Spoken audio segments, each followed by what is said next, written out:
Since you're not able to be as athletic as you used to be and not nearly as athletic as the younger players that you're probably surrounded by, how do you deal with that? This is when it's probably more important than ever to embrace your strengths, know them, be aware of them, and minimize your weaknesses as much as possible. Now, I know that's an obvious answer to that, but think about it like this. Think about it in terms of evolution, evolving as a basketball player, right? So now, in general, and of course there are exceptions to this, but in general, older players are not fast, they're not quick, they're not agile anymore. But just like younger players are sort of naturally that way, they have the natural quickness, the natural speed, agility, they're light on their feet, they're bouncy, they're springy. For them, the kind of opposite of that is, because they're so young, they haven't had time to build power and strength, muscularity, size. There are exceptions, but for the most part, younger players just aren't that big, strong, and powerful yet. So for us, the opposite needs to be true, right? We're older, so we're slower. But with slowness should also come the fact that we have years, 10 plus, 15 plus years of time to build muscle, strength, power, because it's faster, easier to build agility, quickness, speed, way quicker to do that than it is to build muscle strength and power. So because we have 10 plus years of age and experience on these younger players, that means, at least theoretically, we should have 10 plus years of muscle strength, power that they don't have yet.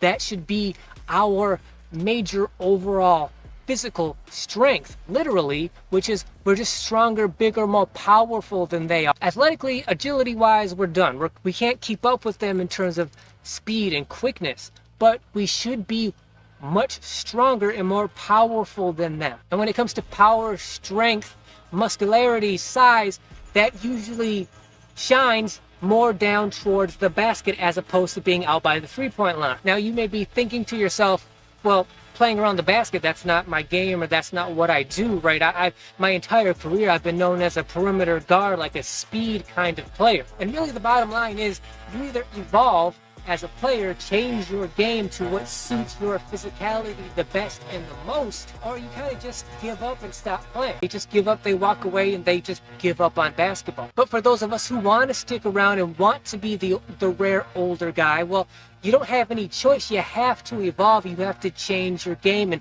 do what suits you better. And for the most part, that's going to be, well, I'm bigger, stronger than most of the young, agile players around me. That's just going to put you more towards the basket. So either you want to evolve and figure out how to play more effectively around and near the basket, or you don't, and you just get embarrassed by younger players over and over again to the point where you probably get fed up with it, frustrated, and then give up. Secondly, when we're talking about playing towards your strengths, a strength that you have that younger players don't have, can't have, is your experience. Because there's a difference between skill and experience. Even the most hardcore, serious, studied younger players who study the game relentlessly, take it very seriously, are students of the game, they may be very well skilled, but because they're so young and you have 10 plus years of experience on them, their skill cannot replace your experience. With your experience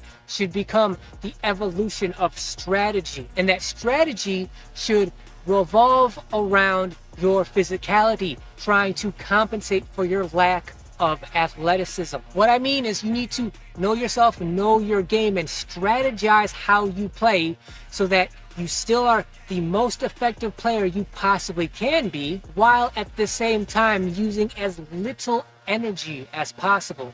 Not effort. There's a difference between effort and energy as well. What I'm talking about is you don't want to burn out your body, your physical presence on the court early in the game. You want to save yourself physically for the end of the game, where you can make the most difference because you have the most experience. In general, end of games, end of close games, that's veteran time. It's the veterans' time to win those close games. Not because we're better, not because we've been out here for longer and because of that we're inherently better than the younger players. It's just because of our experience